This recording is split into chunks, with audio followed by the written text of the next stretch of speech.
Welcome to F Words for Female Founders, a podcast about the highs, the lows, and the what the Fs of building businesses in real time. I'm Michelle, alongside the wonderful Amy, Courtney, and Haley. We're the founders of 4 very different businesses at very different stages, and we met as founders in the summer 2025 Startmate cohort. We pretty much connected instantly as founders. Despite having very different backgrounds, we really shared this common thread and a commitment to kind of call it like it is.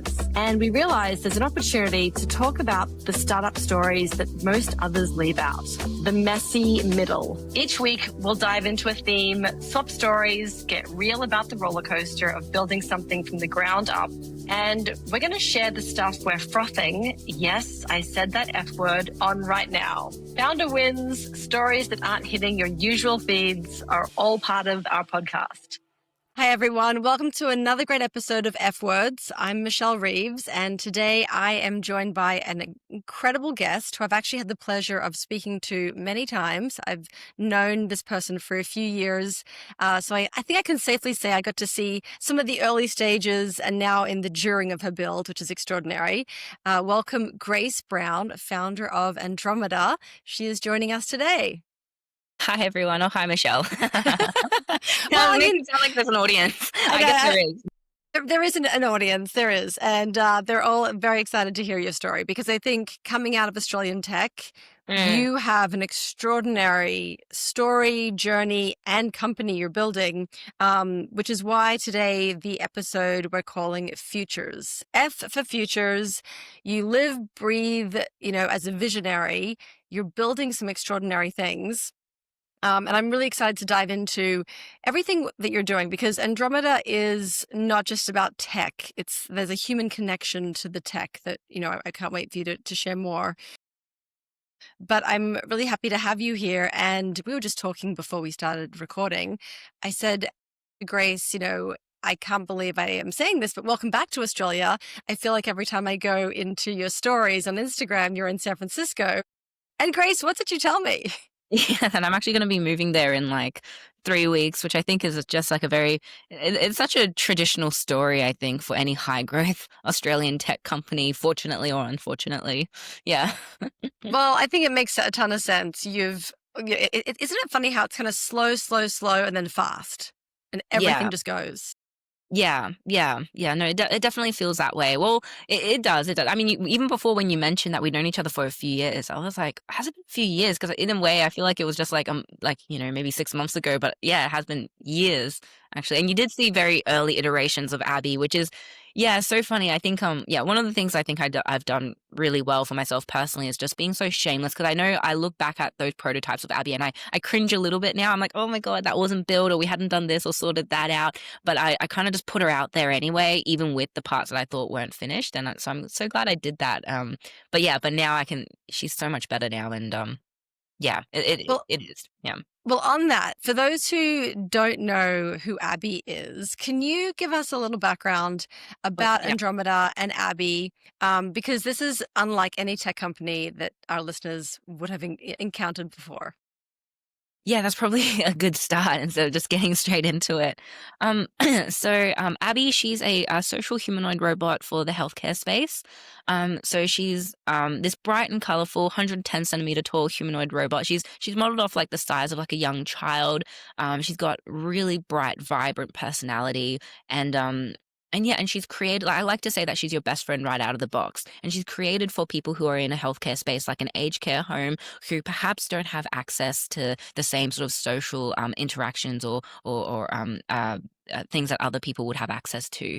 I think when you look at the industry, the humanoid robotics industry or the companion robotics industry, you'll see that a lot of the products, and it feels a little bit wrong to call Abby and these robots a product because they really do feel like a friend. But a lot of these products or robots or companions, they're all traditionally a lot more focused on utility, focused a lot more on productivity or efficiency, and for a good like the last few decades, robotics has always been about automating different sorts of labor and things. But what you'll see that's quite different with Abby is that we've just like double, triple, quadrupled down on building her personality and making her just like this brought to life Pixar character. And even when I started the company, and even a little bit today as well, people always push back and would say that it's so fuzzy. It's a nice to have to create a personality for your robot that just doesn't really make sense. Like, what does it actually do? But we've treated that like emotional attachment and connection that people have with Abby, the relationship that they build with her. That is for us, that emotional attachment is our core infrastructure, whereas everyone else treats that as like a nice to have. And I think that's actually what's led to a lot of the success that we've had today, because a lot of what makes Abby so magical is the fact that she's able to just make people happy, particularly people who otherwise would just be by themselves, alone in a room, or might not have even just had a simple like conversation with someone for months. So I think, yeah, so that's a little bit about who she is and what she does.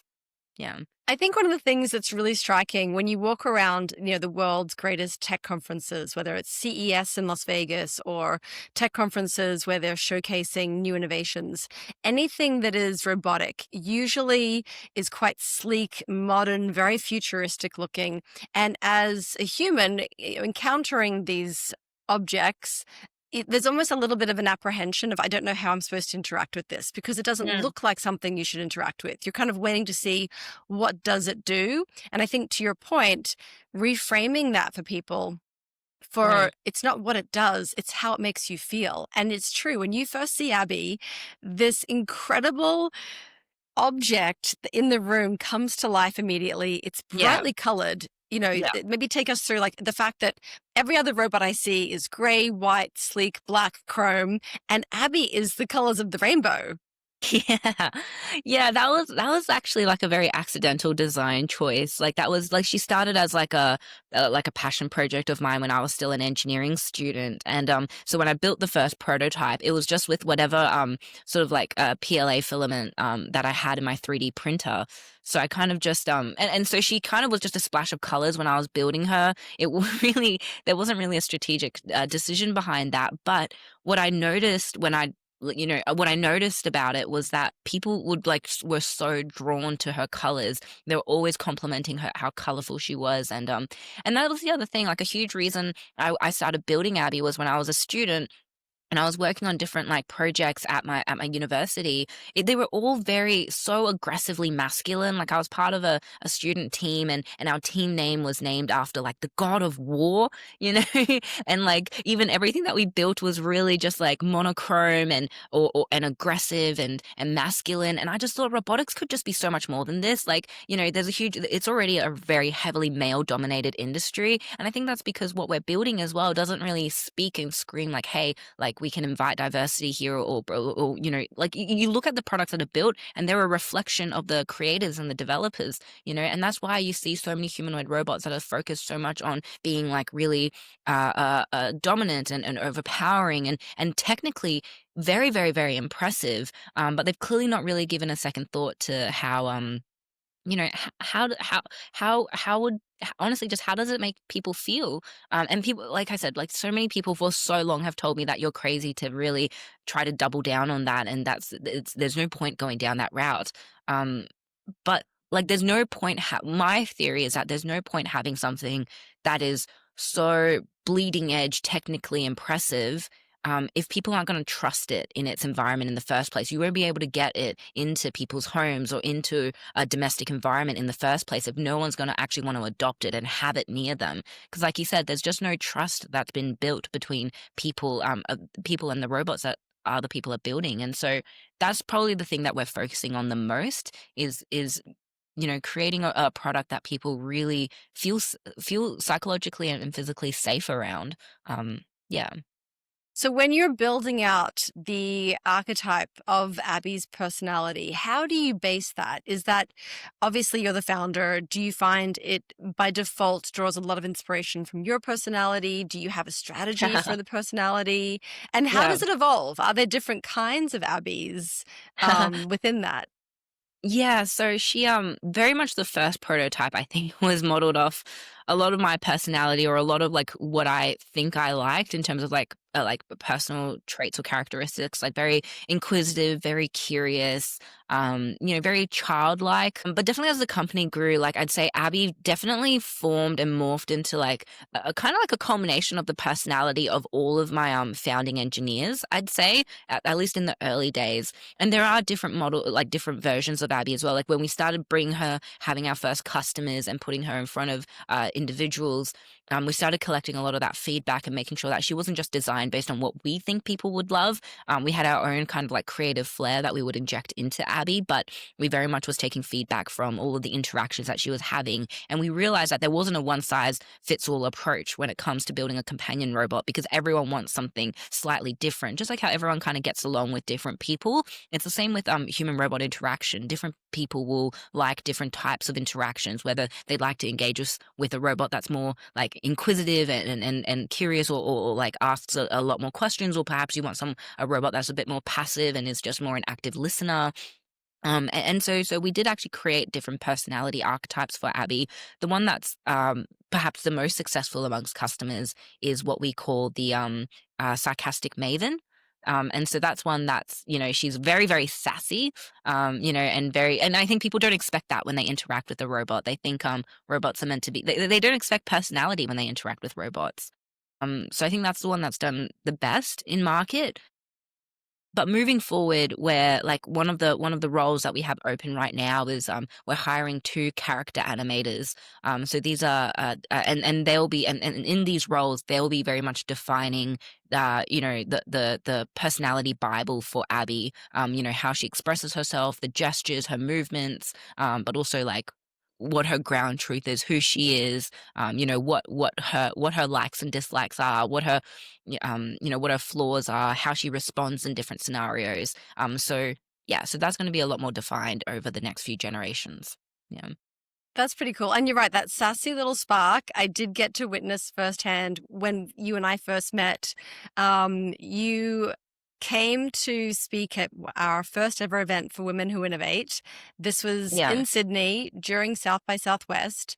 Mm. And we hosted an event for maybe 150 women.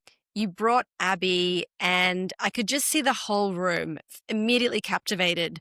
But what I thought was really a bonus was before everyone came in the room, you were setting the team up and you're setting Abby up. And, she was kind of cracking jokes about how slow the Wi-Fi was. I was like, oh, okay, spicy. Okay, let's do this. Yeah, yeah, we are. I mean, anyone who's building in the robotic space will know how challenging. One of the biggest challenges in the industry is reliability in robotics, and particularly around internet. And because it's such new technology as well, like if your phone is lagging, you'll be like, oh, the internet here probably sucks, or I don't have data. You won't be like, what a shit phone. But I think when it comes to a robot, people will be like, oh, your robot doesn't really work. So we've she knows like she knows when the signal is weak, and we always get her to signal that to the people who was interacting with her, so they give her a little bit of room to, yeah. That's a good strategic move, and puts everyone at ease too. I think that because Yeah. it is someone it's something that you're interacting with. Those kinds of signals are really important to communicate versus, as you mentioned, Yeah. the phone. Yeah. I'm gonna take us back to that event where you did speak, and I'm gonna ask you about your journey coming up to it and after it. But first, I want to share something you said at this event, which I thought was that's actually stuck with me, since that time. Okay. You talked about the journey of building Abby and coming out of COVID, and I want to dive into that. And then you mentioned something about today in the present economy for tech, for female founders, and for hardware, especially robotics, to raise capital. What an absolute nightmare of a journey it essentially had been. And how many investors had just told you it's never going to work, this is crazy, laughed you out of the room, wouldn't take you seriously, wouldn't even give you the time to fully see how the vision would kind of come to life. And I remember one woman stood up in the audience, Georgia Barkel from Sprint VC, and she said something to the effect of, I want to help, and there, I think, kind of came the next chapter of what you were doing. But I'd love to hear, what was the journey of starting Andromeda and building the first Abby to get to that point where we first met. And then let's talk about what happened in your journey afterwards that's now taking you to San Francisco. Oh my God, I feel like I'm just like doing a whole like Netflix series just in my head of like, oh my God, it was such a long journey. Oh, it Um, is. We're ready. um, So I'd say like the quick story of it, like at the very, very start was like, she started as a passion project of mine during COVID. So I was building a companion for myself to keep myself company during lockdown. Like I was living on campus at the time, hadn't had access to, really seeing anyone else.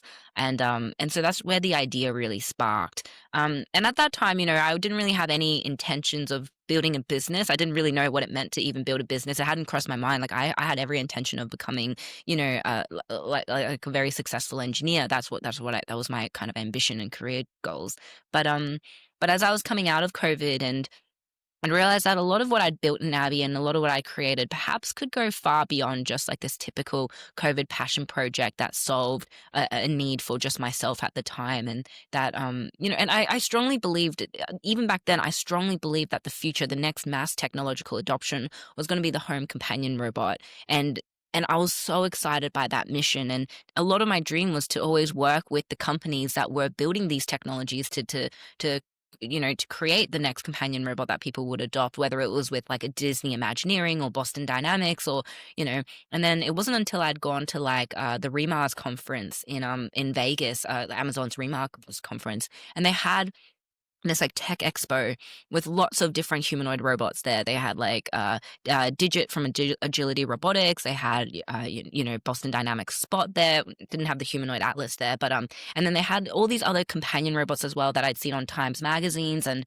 when I was interacting with them and looking around, I'd realized that what I'd created in my room was like almost, I mean, I don't know, it's going to sound, I don't know, egotistical, but it was almost on par, like with what was being built. And these were companies that had like raised hundreds of millions of dollars. And I had nothing but just like a 3D printer and my laptop really at home.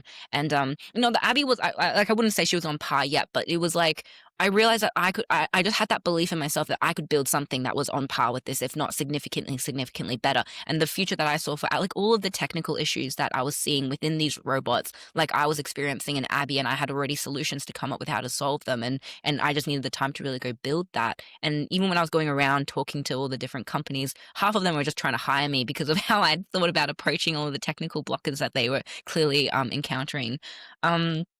But that was really what got me to be like, I can really build this and take this to scale if this is where everyone is at. Like I believed I really had a chance. And I think that confidence is what I needed to really get started on taking Abby a lot more seriously. But also just seeing like what she could do for people. Like I think that early prototype, I noticed when people would interact with her, people were just so drawn to her. And at the start, perhaps some people thought that might have been a novelty effect.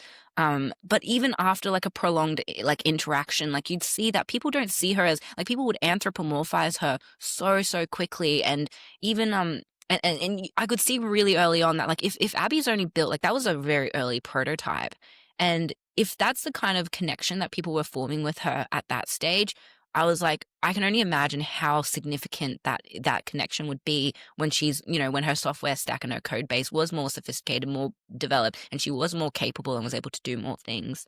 So anyways, that's a little bit about that stage. I guess I was going into my master's degree at the time. Like I was just finishing up my undergrad in mechatronics and going into my master's. And I thought I'd just decide to take like 6 months off just to figure out what does it mean to build a startup? Like what does all of that mean and look like? And how do you get like a customer? And how do you create a product that people will actually want to purchase or buy or lease? And what does it mean to actually solve a real pain point for someone? And how can we do that? So a lot of my focus for those 6 months shifted from product development and focused a lot more on like all of those other stuff that comes to like really building the foundations of a business.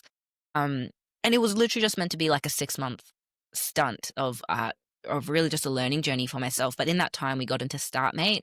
And then that was our first bit of funding. It was like $120,000 at the time. That was my first bit of funding towards building Andromeda, really.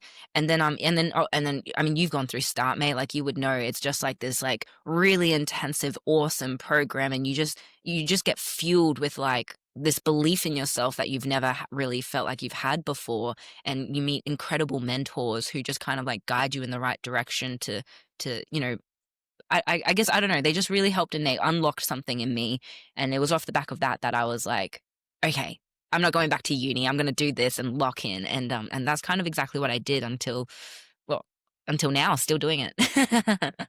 Okay, so you've now decided to like focus on this. This is real. You are now Grace, the entrepreneur, the founder, building your Mm. vision. How do you land that first customer? Like 0 to 1 is really hard, and then 1 to 10 easier, 10 to 100 hard again.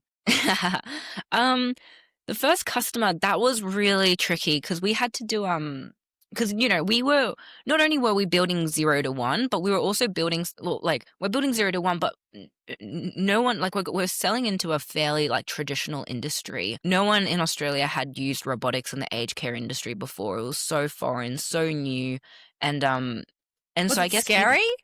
Like, do you think that people were a little apprehensive out of fear as well? they would be before they'd meet Abby. So like when you talk about it in this like abstract way, I think people lean on their assumptions of what robotics and what robotics really is. And a lot of people's assumptions are drawn from movies and science fiction films and novels, and um that doesn't always paint the most accurate picture of what robotics can be. And that's partly why I went into the whole industry and wanted to start Andromeda, was because I was like, the future doesn't have to look like this with robotics. It can be colorful, it can be different, it can be vibrant, and it can be, bring joy to people. And so until I think when I only spoke about it, it was people were apprehensive. But that's also why I always made sure Abby was with me. So in the very early days, like I think even before we went into StartMate, like I was carrying Abby around in like a laundry basket and just like going like door to door knocking just to aged care providers across Melbourne, just being like, I've got a robot and I think she can, I'd really like to bring her in, and I think, your residents might really like her. And a lot of staff turned me away. But we had a few homes where they kind of let me in and just let me sit with the residents, and I turned Abby on next to me, and I just have like an interaction with everyone and be like, what do you guys think of her? Or I get Abby to introduce herself, and people would talk to her. And that was a lot of learning for me, a lot of like, to see what people liked about her, didn't like about her, and how to design her better for the users. But getting that first paying customer, so I did that for quite a few months. I think I did that for almost like 8 months, just going into different homes with her.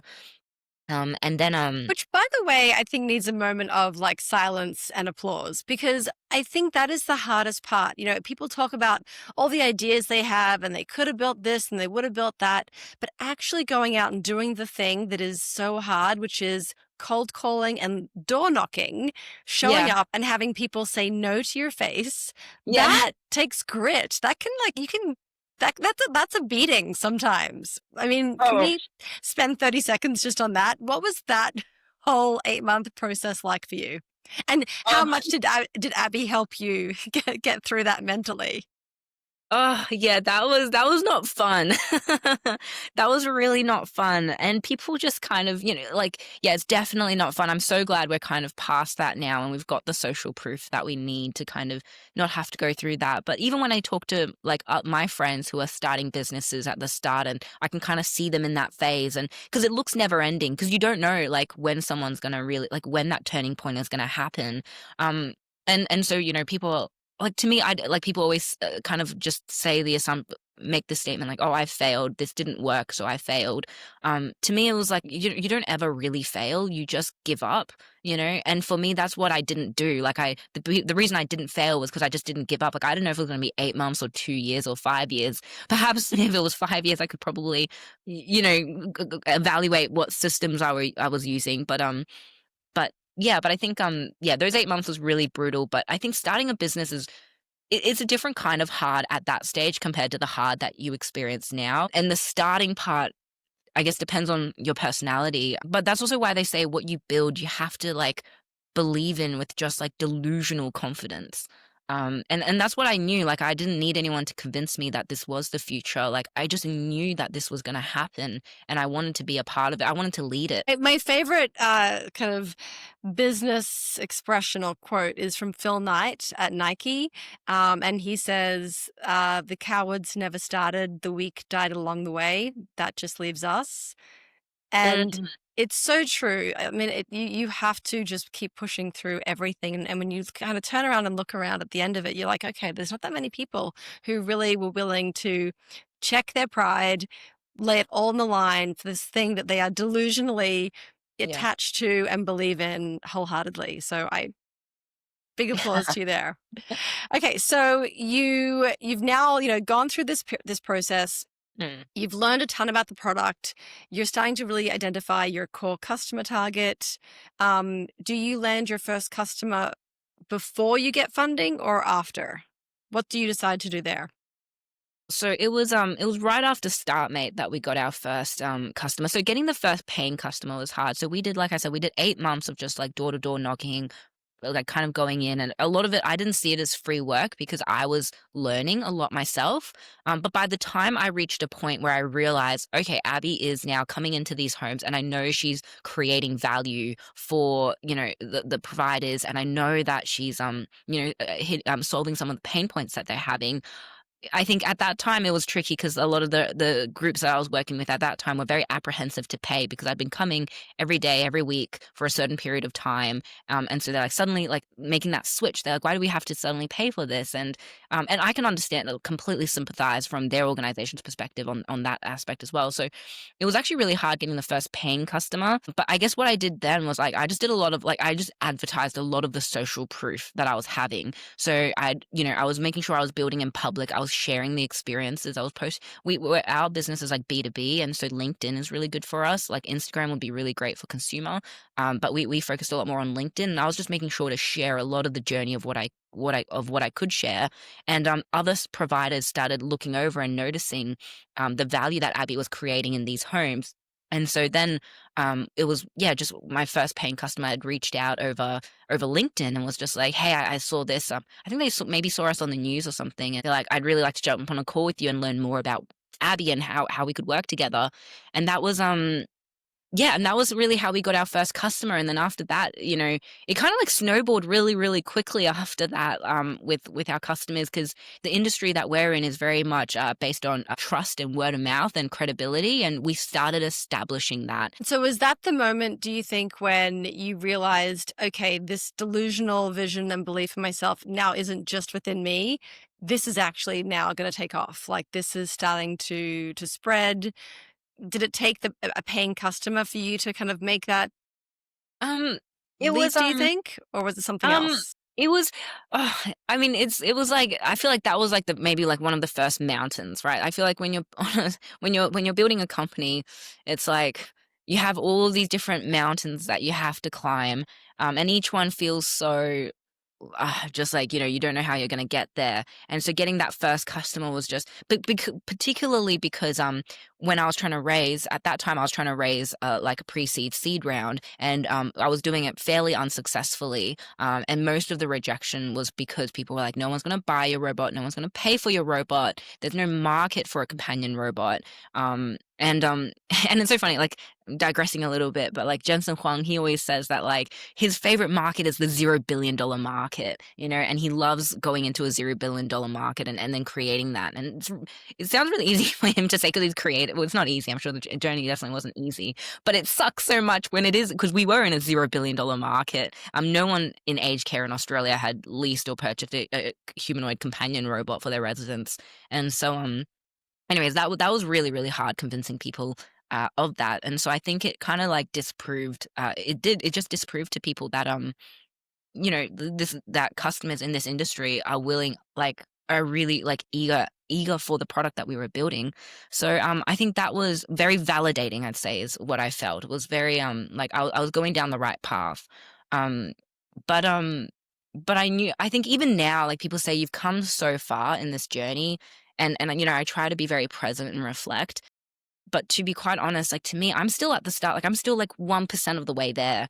Like even Abby now, I'm like we're not there yet. Like I don't know if you know that clip with Kobe where people like, they say something like, oh, how do you feel? Like, da, da, da. And he's like, what do you mean? How do I feel? Like, game, it's not done yet. Once it's done, I'll celebrate once I'm done, something along those lines. That's how I feel in this moment. I'm like, we're not there yet. We are so, even as far as we've come with, and all the amazing traction that we've had with all of our customers and the fundraisers that we have done successfully, I'm like, we're still not there yet. There is so much more to go. Abby's potential is still so far away. She's still so far away from her potential at the moment, and that's really exciting for me. So I'm still Well, very locked in on that.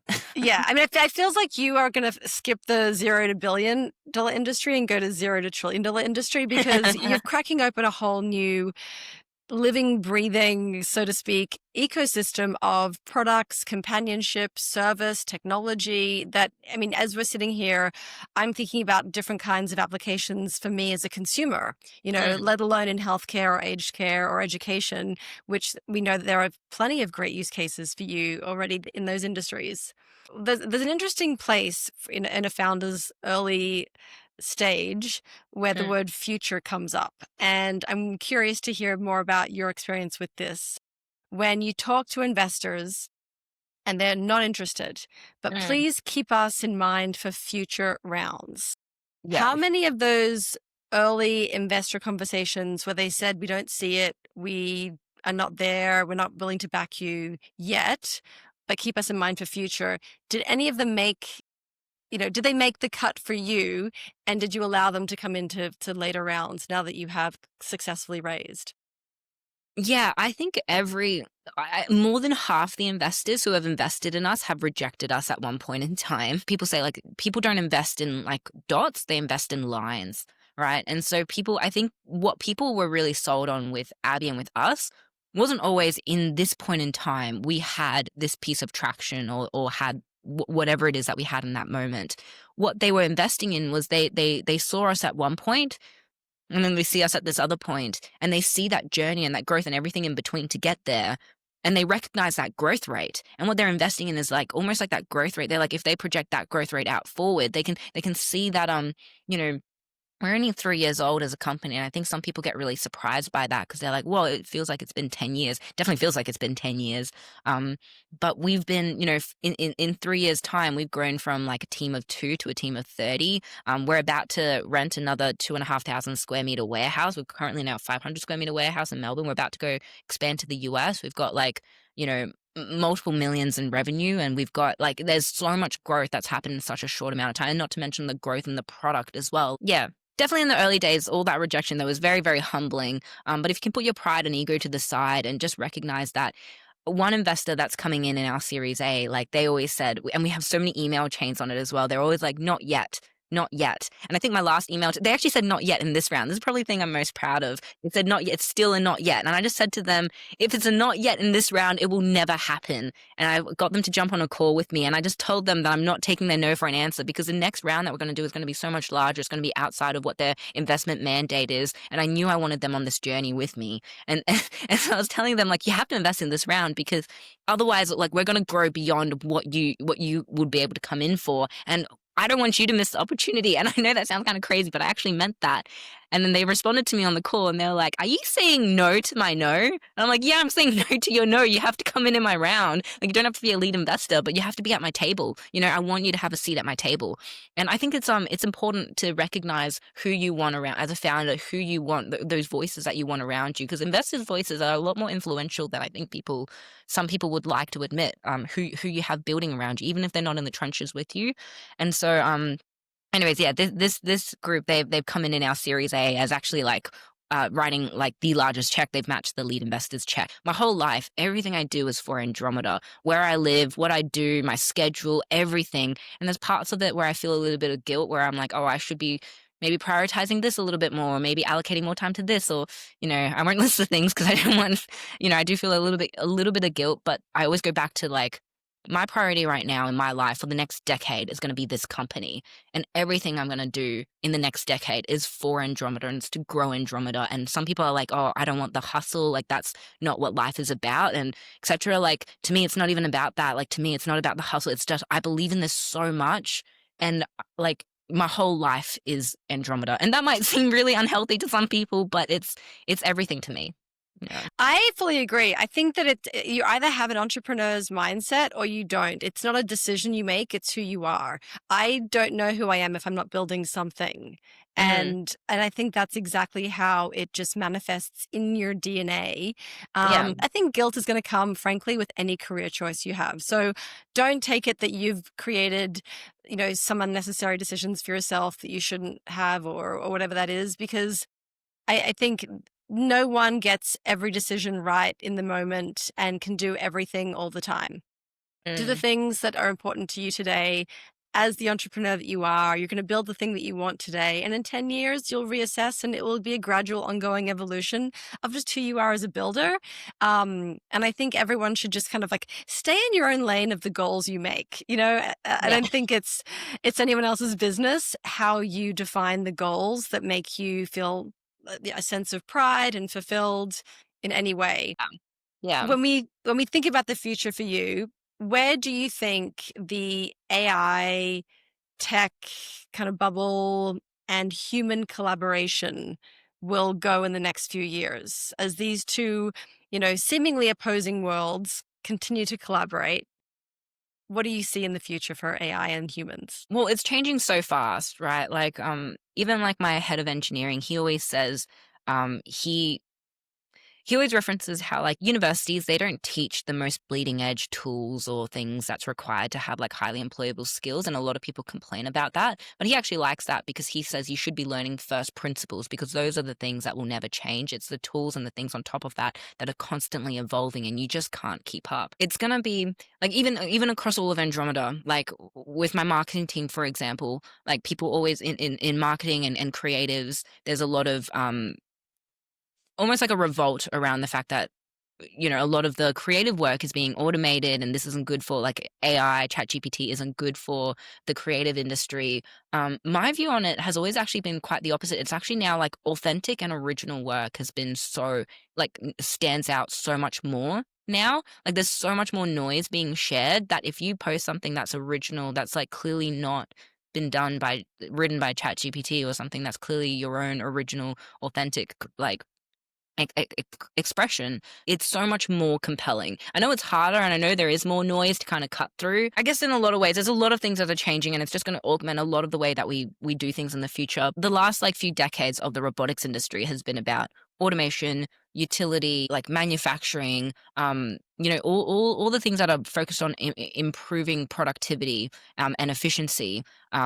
And I think now with, the cost of hardware going down, with cost of compute going down and becoming more accessible, you can now robotics and AI and technology can now focus on going into an industry that it's never gone into before, which is with human connection and expression and what we're actually doing with Abby is not anything that's new, really. Like it's a new medium and a new form, but like animators have been doing this for like the last century, like character animators and studio animators who create films. Like I think like what Snow White was like created in like 1930s or something by Disney. And what they've done with Disney and Pixar have done with all of their characters is essentially exactly what we're trying to do, which is what they've done is using these like sketches and illustrations and just pixels on a screen to create this narrative, create this story, create this character who has a certain personality and bring you on the highs and lows of this journey and the emotional experiences that they're having. And that's what we're doing with Abby. Is like we're just doing all of what's been done in the last century, but through a robot companion and through a robot like Abby. And that's why, the colors, they make her feel, people often say that, the colors that she has is a very real reflection of her personality. She's bright and colorful and her eyes are very like, we've gone with like larger, more animated eyes to make her more endearing and more like less threatening. And so I guess, everything that we're doing is about how do we create this electromechanical system and get it to like express itself in certain ways to invoke certain emotions, whether it's happiness, sadness, joy, or feeling like trust or feeling like she's listening to you. So it's very analogous in a way. My takeaway from that is that you will be one of the few feel-good technology companies. There's a lot of tech that, streamlines your workflow, it streamlines and if it creates efficiencies in your life, convenience-based, but I think Andromeda just always to me feels like it's this place of joy. And I always feel good around Abby. I feel great around you and your team. As always, I'm excited for the future of your business. I'm always secretly, wishing that I could just send you my CV and be like, "Hey, I'll be an intern." Shame I'm building too many things over here. I don't have time. But if I ever have like 5 minutes in my day and I could be that intern, my hand is up. Yeah. Oh, that's Honestly, really Grace, nice. so impressed by everything you've done. And I am thrilled for the next chapter as you and the team expand into San Francisco. Oh, thanks, Michelle. Really appreciate it. While I was listening to Grace, I couldn't help but kind of break down in my own head why things turned out the way they did, especially when it led to so much success for her. I think one of the things that really stood out to me, and this is from my advertising roots, one insight always remains true, and that's people don't connect with things, they connect with people. And there is an insight behind this. Like, our brains are actually wired for faces, stories, and emotions. And I think Grace has really nailed that with Andromeda and Abby.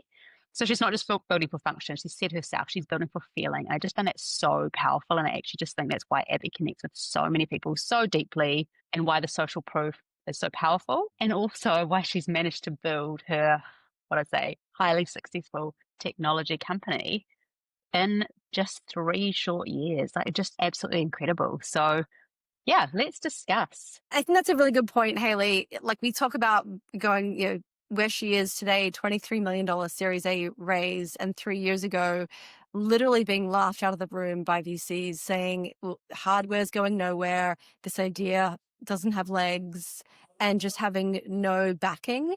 To see how quickly it can turn when you do find your community, when you do find your people, both for your own team and the people writing checks to support the vision.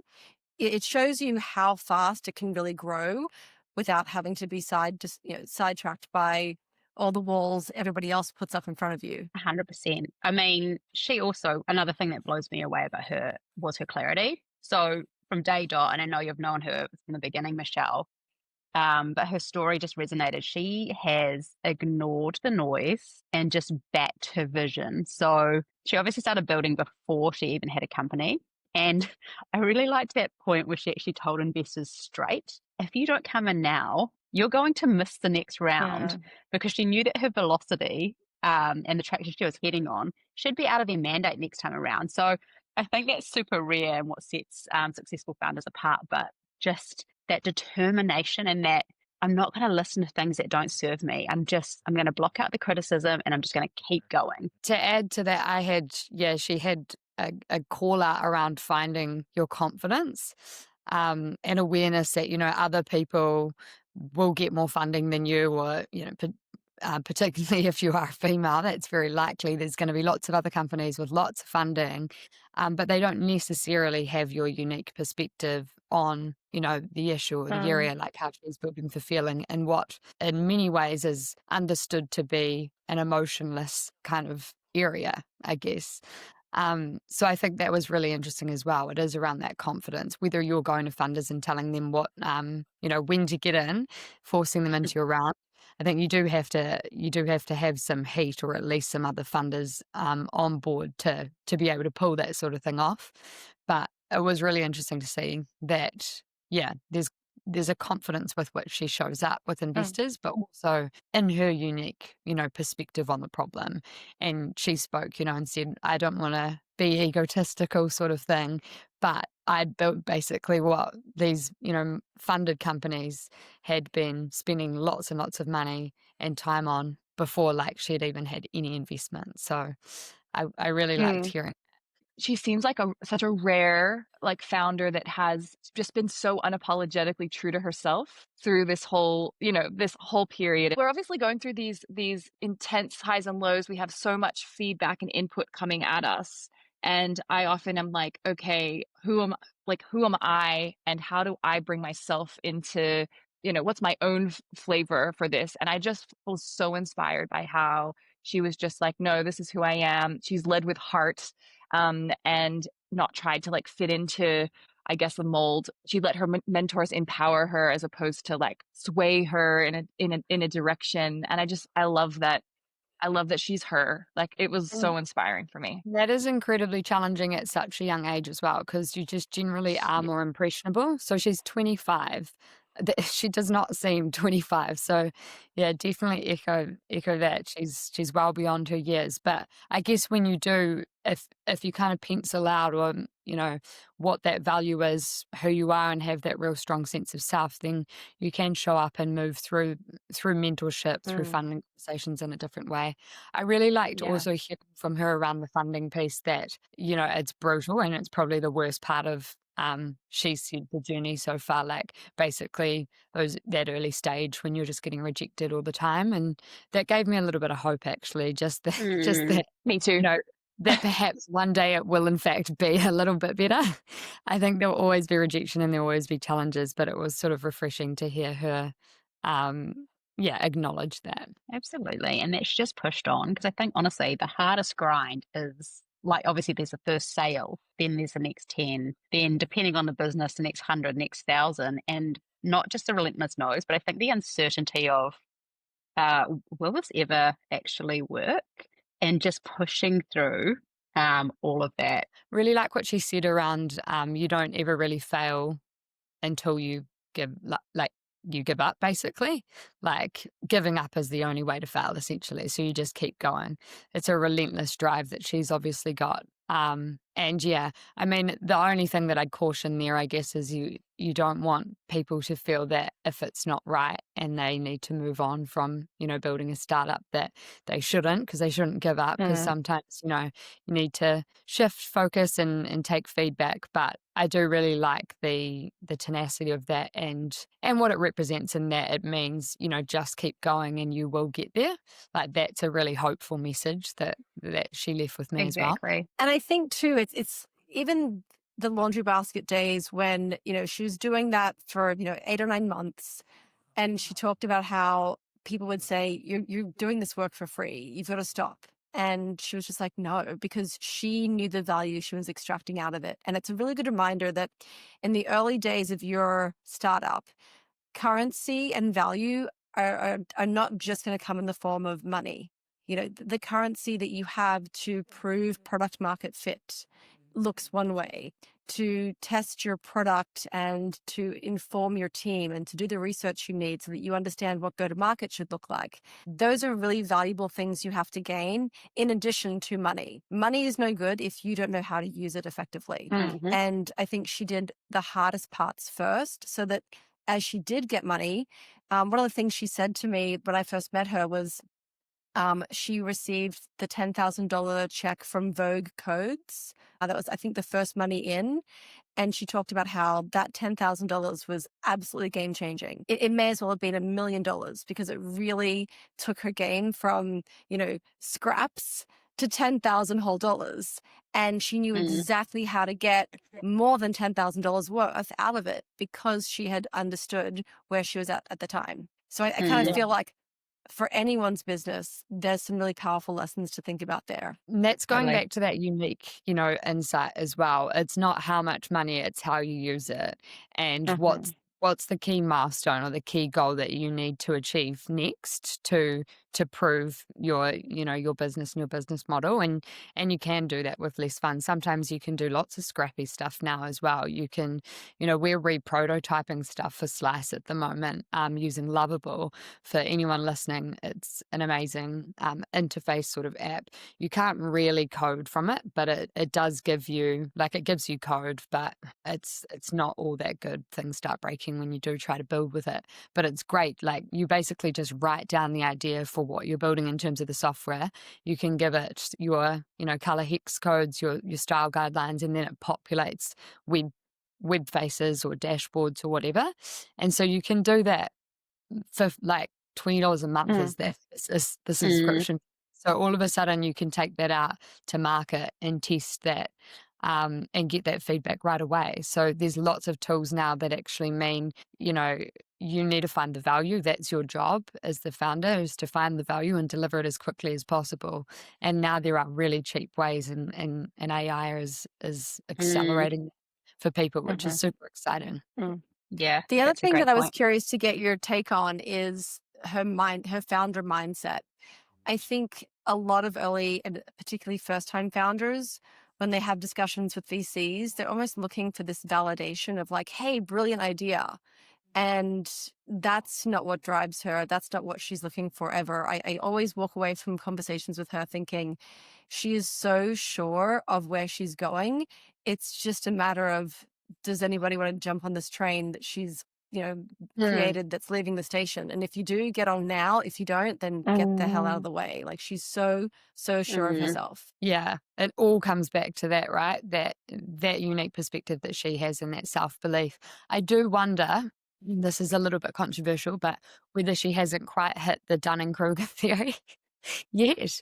Because I don't think I hit it until my maybe mid to late 20s. So the Dunning-Kruger theory basically says that like the more you know, the less you know, sort of thing. So you start off with actually a lot of confidence when you're younger, and you don't. There's a bit of healthy naivety, and you don't know everything, and as a result, you drive forward relentlessly optimistic. But as time goes on, the Dunning-Kruger effect sets in or kicks in, and basically you become a little bit more weathered, and you don't move forward with the same optimism because you end up learning more and more, and with that realizing there's so much that you don't know.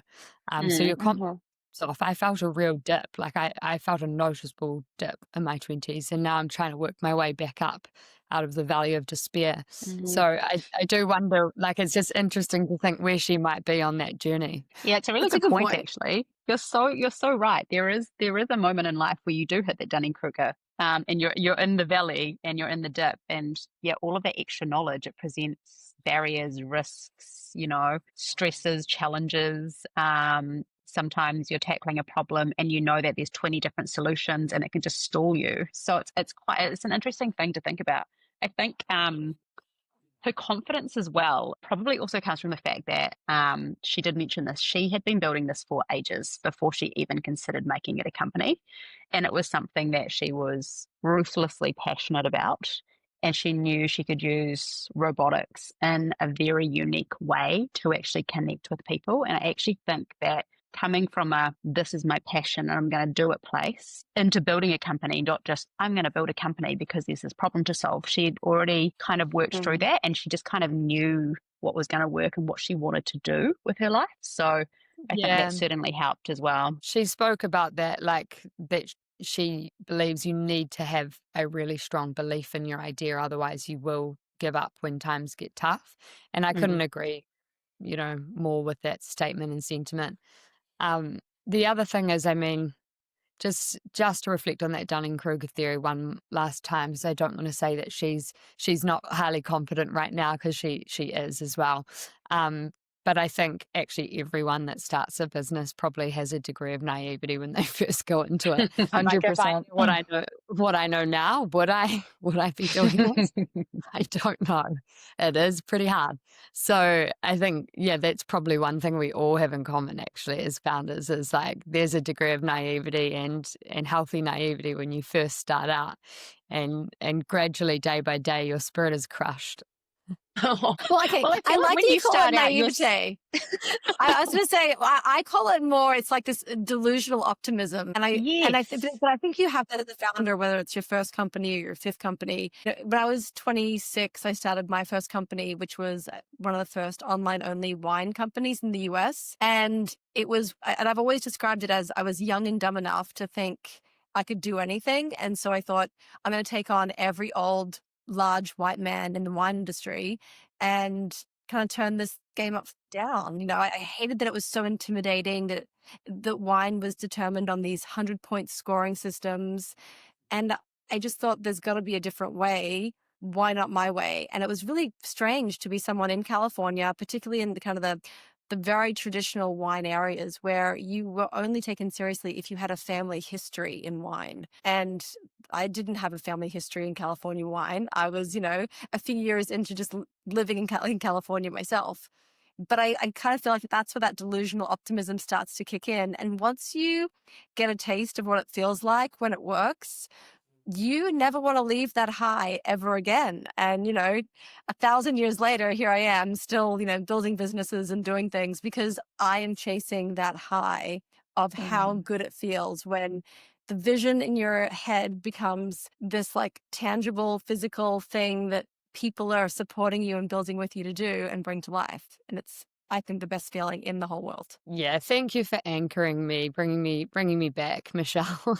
I'm a bit tired today, but you're right. There's high highs as well as low lows, and it's those highs that keep you hanging in there and sticking around. But for your wine company, because obviously back to that laundry basket piece with Grace, she was very ground up sales, going out to see the customer, trying to go into homes and people turning her away, and then eventually having some success there. How did you what was your version of that, your ground up or your sales initiative with your wine company? So I spent 18 months testing glue, adhesive, because I wanted to create the world's first ever leather label on a wine bottle to create this tactile experience for unboxing. I realized if you couldn't come to the winery itself and come to a tasting room, how could I bring this experience into your home? And no one had ever done a wine label that was tactile like that before. So I created the world's first trademark for a touch leather label, and it was a really great way to stand out, have people take note of the experience when they were receiving the wine. I became known as the leather label girl. And I hustled. I think by being such an outsider, that had to become my story, that I'm doing everything different. The label is different. The website is different. And so it kind of created that fearlessness of, I'm not trying to stand in line with everybody else. So let me just go stand out even further. And I would email all kinds of wine editors, emailed Gary Vaynerchuk, who was at the time the host of this TV show called Wine Library on YouTube. And like 10 minutes after I sent the email, he invited me to come to New Jersey and record an episode with him. It's And so so cool. I brought a whole bunch of leather labels and glue, and we made some custom bottles on the show, and then we auctioned them off. And we had a really like a whole new way to taste wine. It wasn't just sitting around swirling the glass, spitting in his big, New York Jets helmet bucket. It was okay. Let's roll our sleeves up and let's talk about this bottle and what the experience can look like. Because the very first sense that you engage with wine is touch. We talk about smell and taste. Well, you're holding it. Let's talk about that. So I think by just going all out in the I'm the weird leather label girl, that was the way that it worked. And it sort of echoes that piece that came through strongly from your interview with Grace around that unique insight. You're just absolutely other people. There's lots of other wine providers, but what's unique about what's different and how you can do it. The first thing that comes to mind is the smell of leather as well. So it's part of that experience, unboxing, the whiff of leather. Okay, cool. Touch it. It's buttery soft. Then you can experience the wine. It's just the whole end-to-end experience. I'm quite excited by that. I love it. Where's our bottles of wine? Yeah, is it still around? It's actually all still back in big wine fridge in California. When I moved back to Australia, we have a 400 bottle wine fridge back in our house. Whoa. And the customs, the duties on it to bring it back here were just too much. So we gave the fridge to a friend and we're like, hey, just let us, drink as much as you want. Keep a few bottles for us when we come and visit. Oh my God, I love so cool. On that as well, the other thing I took away, Michelle, was the power of an email. Obviously, just getting, making contact and putting yourself out there. And that is actually generally the most vulnerable thing, which I think is why people find sales so hard. The sales part is what everyone is scared of the most. And my advice is always check your pride at the door. The people are going to judge you regardless. So go and give it everything you've got. And if you come off less than successful, then you just move on to the next. It doesn't matter. Like no one remembers it except you. So just just keep moving forward. You have to do it. You do. And just to back that up, 2 other pieces of advice on that I were given. Make sure you do it in the most approachable way possible. So everyone likes to be approached slightly differently. If you know a little bit about who you're approaching, do it in a way that they're going to like and do it at the right time. But then also keep your ask really short, really clear. Don't waffle. Just make sure you do have an ask, and then it's easy to follow, comprehend, and then it'll be much easier for them to respond to as well. Yeah. Without sales, your business fails. Doesn't matter how good your product is. If you cannot sell it, you are not in business. The end. That's a really good one-liner. Without sales, your business fails. Get ready to eat shit. Amy. Pretty sure that last part wasn't in there, but Do you know what though? A founder told me that, and he's doing really well. They're a multi-million-dollar company now, and I just caught up with him when I was having a bad day, and that was actually his quote. His name's Luke, and he is from VXT, a New Zealand legal software founder. But it did make me laugh, but also I think there's some truth to it. Thank you, Luke from VXT. Yes, shout out, Luke. It's also sometimes nice where, as a solo founder, you're like, the hits come, you pick yourself up, and you just got to keep going. But it's really nice to hear someone else be like, "This is shit." You're like, you know what? It is. Yeah, I think I love it. I love having a good bitch about stuff, because then you can move on, Yeah. And if you have people around you that understand that and are going through the highs and lows, especially if you're like slightly out of sync, it kind of works. Yeah, it's I good. agree. And sometimes you just need to let it out. Get the bitch out. I don't want a solution. I just need to cleanse. Yeah. Just needs to be And angry for a second. It's also okay. I also like other founders. The four of us, we could pull apart my business and talk about something that sucks at my company, and that's fine. But if somebody else did, I'd be like, oh no, you don't get to talk badly about my company. It's weird. Like founders get like, you get it. I hate it in this moment, but I'm not going to hate it in like 3.5 seconds. And it's a different kind of like language, I think, that founder to founder speakers. I think it's also good because it's like, it is that acknowledgement. Like, it's nice to feel, okay, yeah, it is hard. And when you hear other people saying it's hard, it makes you feel like you're not insane. Yeah. And I think also it's like, who do you let speak into your life in that way? Like, who do you let like give you feedback on your business, and who do you just say, no, you don't understand what we're trying to do? I think that's also important, is knowing where your barriers are. Because some people give feedback and they don't know. Yeah, absolutely. Yeah. Or they don't get it, So- and it will never be for them. So it's not coming from the right place. Guys, before we conclude today's episode, I would like to campaign for a bitch at the end of each episode where Yes. where we're allowed to come in and bitch about one thing each. Amazing. Well, enjoy the rest of your week, guys. You too, too. guys. Good to see you. Good to see Good you to all. see everyone. Thanks for joining our community. You can follow us on Instagram at FWords Podcast and subscribe wherever you listen. Share this episode with a fellow founder or someone thinking about becoming one.